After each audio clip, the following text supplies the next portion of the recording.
থেকে আয়োজিত আজকের এই প্রোগ্রামের সম্মানিত পরিচালক, সম্মানিত এমপি মহোদয়, ইসলাম ব্যাংক সাভার ব্রাঞ্চের সম্মানিত কর্মকর্তাবৃন্দ, বিশিষ্ট অতিথিবৃন্দ, প্রাণপ্রিয় গ্রাহক, আসসালামু আলাইকুম ওয়া রাহমাতুল্লাহ। ওয়ালাইকুম আসসালাম ওয়া রাহমাতুল্লাহি ওয়া বারাকাতুহু। আল্লাহ শুকরিয়া, আল্লাহ সুবহানাহু ওয়া তাআলা আমাদেরকে একটি দ্বীনি পরিবেশে আল্লাহ তাআলা বসার সুযোগ করে দিয়েছেন, এজন্য সকলেই শুকরিয়া জ্ঞাপন করি। আলহামদুলিল্লাহ। আলহামদুলিল্লাহ। আমরা বিভিন্ন অতিথিবৃন্দের মুখ থেকে আমরা খুব চমৎকার যার যার স্থান থেকে আমরা কথা শুনেছি।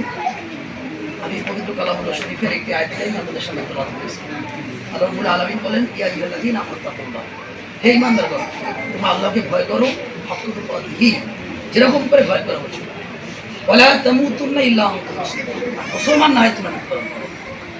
তা আমি এই আয়াত কারিমের শেষের অংশে আমি শুধু একটু কথা বলি, শেষ করব। আল্লাহ সুবহানাহু ওয়া তাআলা এখানে বললেন যে হে তোমরা মুসলমান না হয় মৃত্যুবরণ করো। তাহলে আমরা এখানে যারা রয়েছি প্রিয় হাজিরিন, আমরা কি মুসলিম নয়? অবশ্যই। তাহলে কি আল্লাহ সুবহানাহু ওয়া তাআলা বিশেষ করুণা করে, মায়া করে, দয়া করে আমাদেরকে মুসলিম নামক একটি পরিবারে আল্লাহ সুবহানাহু ওয়া তাআলা জন্মগ্রহণ করার সুবিধার্থে আমরা মুসলিম হিসেবে আমাদেরকে পরিচয় দিতে সক্ষম হয়েছি। ঠিক কিনা বলেন? আপনি আমি এই পৃথিবীতে যখন এসেছিলাম তখন এই পৃথিবীতে অসংখ্য শিশু, নর এবং নারী পৃথিবীতে জন্মগ্রহণ করেছিলেন। ভাগ্যক্রমে আল্লাহর দয়ার মহিমায় আমরা মুসলমান পরিবারে জন্মগ্রহণ করেছি বিধায় পরিচয় মুসলিম। ঠিক একই সময়ে কোনো একটা শিশু হিন্দু ঘরে জন্মগ্রহণ করার কারণে সে ছেলেরা বাচ্চারা মুসলিম ছিল, কিন্তু ওই হিন্দু ঘরের কৃষ্টি কালচার সংস্কৃতি দেখে শিখে শিখে সে হিন্দুতে পরিণত হয়েছে। একটা বৌদ্ধ ঘরে জন্মগ্রহণ করার কারণে ওই শিশুটি বৌদ্ধের সংস্কৃতি দেখে দেখে শিখে শিখে আসছে বৌদ্ধকে পরিণত হয়েছে।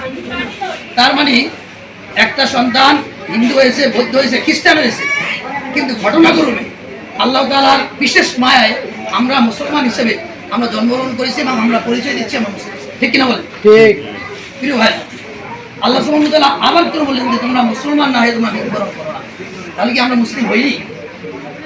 একজন সন্তান যদি আলেমের ঘরে জন্ম নেয়, সে যদি কোরআনিক বিষয় পড়ালেখা না করে, সে আলেম হতে পারে কি না? একটা সন্তান যদি ডাক্তারের ঘরে জন্মগ্রহণ করে, যদি সে ডাক্তারি লাইনে পড়ালেখা না করে, তাহলে তিনি কি ডাক্তার হতে পারবেন? না। ঠিক তেমনি আইনজীবীর ঘরে জন্মগ্রহণ করলে আইনজীবী হওয়া যায় না, কৃষকের ঘরে জন্মগ্রহণ করলে কৃষক হওয়া যায় না, ব্যাংকারের ঘরে জন্মগ্রহণ করলে ব্যাংকার হওয়া যায় না।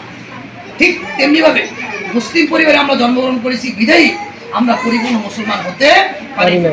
যতক্ষণ পর্যন্ত একজন ব্যক্তি বা বান্দা কোরআন এবং সুন্নাহ ভিত্তিক তার ব্যক্তি জীবন, পরিবার জীবন, সমাজ জীবনের ক্ষেত্রে সর্বপ্রথম ব্যক্তি জীবনের এই ব্যক্তির 3.5 বডির ভিতরে যতক্ষণ পর্যন্ত তিনি কোরআন এবং সুন্নাহ প্রতিষ্ঠিত করতে না পারবে, ততক্ষণ পর্যন্ত যদি সেই ব্যক্তি রোজা রাখে, নামাজ পড়ে, হজ করে, যাকাত দেয়, দান সদকা করে, তারপর সে ব্যক্তি সে মুসলিম হতে পারবে না। তার মানে মুসলমান হওয়ার শর্ত হচ্ছে তাকে কোরআন এবং সুন্নাহ ভিত্তিক তার ব্যক্তি জীবনকে পরিপূর্ণভাবে সাজাতে হবে। জন্ম থেকে মৃত্যু পর্যন্ত total life, complete code of life. Islam একটি পরিপূর্ণ জীবন বিধান। সেই জীবন বিধান একজন ব্যক্তি যদি মানতে চেষ্টা করে, তাহলে সেই ব্যক্তি মুসলমান হিসেবে তিনি পরিচয় দিতে পারবেন। তাহলে প্রিয় হাজির, একজন ব্যক্তির ইবাদত কবুল হওয়ার পূর্ব শর্ত হচ্ছে হালাল ইনকাম। আল্লাহ রাব্বুল আলামিন বলেছেন, আহলালুল বায়া ওয়া হারামার রিবা। আল্লাহ সুদকে হারাম করে দিয়েছেন আর ব্যবসাকে হালাল করে দিয়েছেন। এখন আমরা যারা ব্যবসা করি, এই ব্যবসার ক্ষেত্রে কোনো ব্যক্তি যদি সুদযুক্ত জীবন পরিবাহিত করে আর যদি কোনো সুদ মুক্ত জীবন অতিবাহিত করে, দুইজন ব্যক্তি, একজন জান্নাতি একজন জাহান্নামী। একটা ব্যক্তি সুদের সাথে জড়িত থাকলে 4 শ্রেণীর ব্যক্তি সুদের সাথে জড়িত থাকে। যে সুদ দেয়, যে সুদ নেয়, যিনি সাক্ষী থাকে এবং যিনি দেখো তিনি। এখন অনেকে বলতে পারে যে আমি তো একটি এনজিওতে চাকরি করি, আমি একটি সুদী ব্যাংকের চাকরি করি, আমি তো হালাল পরিশ্রমের বিনিময়ে দাম ধরিয়ে আমার পয়সা প্রদান করি। আপনি যে একজন ঋণ নিল, একজনকে ঋণ আপনি দিলেন, আর আপনার স্থানীয় আমি এখান থেকে যারা বিশিষ্ট ব্যক্তি আছেন, আপনাদের ব্যক্তির ভিতরে বাড়ির ভিতরে অনেক ভাড়া দিয়ে থাকে যে আমি বিপদে পড়েছি, একটু সাক্ষী থাকে, হয় না এরকম? এই সাক্ষী হিসেবে আপনিও গ্রান্টার হিসেবে আপনি ওই সুদের কাতারের অন্তর্ভুক্ত হয়ে গেলেন। আর যিনি এই কর্মকর্তা হিসেবে চাকরি করলেন, তিনিও এই লেখক হিসেবে তিনিও জাহান্নামী হয়ে গেলেন। প্রিয় ভাইরা, তার মানে এই দেশ যখন স্বাধীন হয়েছিল, অর্থনৈতিক ভূখণ্ড অর্থনীতি এই ভঙ্গুর অর্থনৈতিক ব্যবস্থাকে সফল করার জন্য বাংলাদেশের কিছু উদীয়মান ব্যবসায়ী, উদীয়মান ইসলাম প্রিয় ব্যক্তি তাদের প্রচেষ্টার মাধ্যমে এই 1883 সালে ইসলাম ব্যাংকের যাত্রা শুরু করেছিলেন। হাঁটিয়াটি পা করে সেই সমাজের যখন ইসলাম ব্যাংক আগাচ্ছিল, ওই সমাজের মানুষ তখন বলতে শুরু করলো যে এই ইসলামী ব্যাংকে সুদ মুক্ত কি অর্থনীতি ব্যবস্থা চালু করা যায়, অর্থনীতি কি সামনে এগিয়ে নেওয়া যায়। কিন্তু যখন আস্তে আস্তে ইসলামী ব্যাংক সামনের দিকে এগিয়ে নিয়ে গেল, তখন বৈদেশিক রেমিটেন্স শীর্ষে ইসলামী ব্যাংক, বিভিন্ন মানব সেবায় সর্বশীর্ষ ইসলামী ব্যাংক, বাংলাদেশের শেয়ার মার্কেট সর্বশীর্ষ ইসলামী ব্যাংক, বাংলাদেশের সকল ব্যাংকের ট্রানজেকশনের সর্বক্ষেত্রে ইসলামী ব্যাংক যখন ফাঁস করা শুরু করলো, তখন এই বাংলাদেশের মহলে এই ইসলামী ব্যাংকের প্রতি কিছু অপোষিত শকুন এছাড়াও গ্রুপ ইসলামী ব্যাংকের উপরে খাওয়া দিল। এই ইসলামী ব্যাংকের হাজার হাজার কোটি টাকা দেশের বাহিরে পাচার করলো, নামে বেনামে তারা অর্থনৈতিক ব্যবস্থা ঋণ নিয়ে এই ইসলামী ব্যাংকের কাঠামোকে তারা একেবারে ধূসরমুখে ভেঙে দিল। কিন্তু আল্লাহ রাব্বুল আলামিনের ইচ্ছায় এই ইসলামী ব্যাংকের কিছু কর্মদক্ষ সৎ অফিসারদের সৎ পরিশ্রমের কারণে ইসলামী ব্যাংকের এই ধারাকে তারা ব্যাহত হতে দেননি, তাদের সামনে দিয়ে কোনো অন্যায় কাজকে তারা হতে দেননি। তারপরেও আজকে ইসলামী ব্যাংক আজকে আপনাদের দুয়ারে সর্বশেষে বর্তমান অবস্থায় আজকে ইসলামী ব্যাংক সর্বশেষ অবস্থানে পৌঁছে গেছে। প্রিয় ভাইরা, সর্বশেষ আপনারা জানেন যে বাংলাদেশের এই স্বাধীনতার পর থেকে কোনো ব্যাংকিং সেবা বিশ্বের দরবারে কোনো ব্যাংকের কাতারে 1000 ব্যাংকের লিস্টে বাংলাদেশের কোনো ব্যাংক স্থান করতে পারে। সেখানে ইসলামী ব্যাংক বাংলাদেশের প্রতিনিধি হিসাবে পুরো বিশ্বের 1000 ব্যাংকের লিস্টে ইসলামী ব্যাংক তাদের জায়গা করে নিয়েছে। আলহামদুলিল্লাহ। তার মানে হচ্ছে কি ইসলামী ব্যাংক এদেশের ব্যাংক, ইসলামী ব্যাংক জনগণের ব্যাংক, ইসলামী ব্যাংক আমার ব্যাংক, ইসলামী ব্যাংক আমাদের ব্যাংক। এই ব্যাংকে ইচ্ছা করলে কোনো শকুন এই ব্যাংককে ধ্বংস করা তাদের পক্ষে সম্ভব হবে না।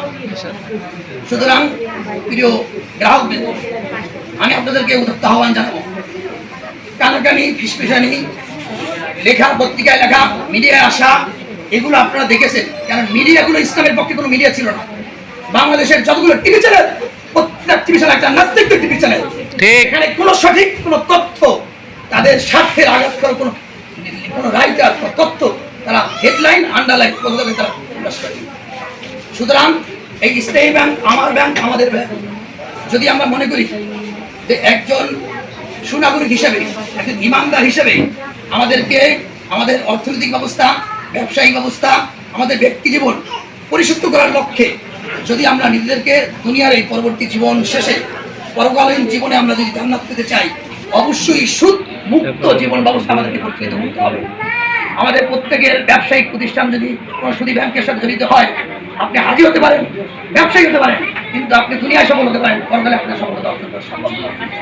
এই জন্য আমি আপনাদেরকে সুতরাং আহ্বান জানাবো, আসুন আমরা সবাই মিলে এই ইসলাম ব্যাংককে আমরা রক্ষা করবো। পারবো না ইনশাআল্লাহ? বলেন ইনশাআল্লাহ। তাহলে আমাদের জন্য কিছু কাজ করতে হবে। এই ইসলামী ব্যাংকে আপনার অ্যাকাউন্ট আছে, আপনার ভাই নাই, আপনি অ্যাকাউন্টটাকে করে দিতে হবে। আপনার ডিপিএস নাই, আপনি ডিপিএস করবেন। আপনার ডিপিএস আছে, অন্য একজন বন্ধু প্রতিবেশী, তাদের ডিপিএস এখানে করাই দিতে হবে।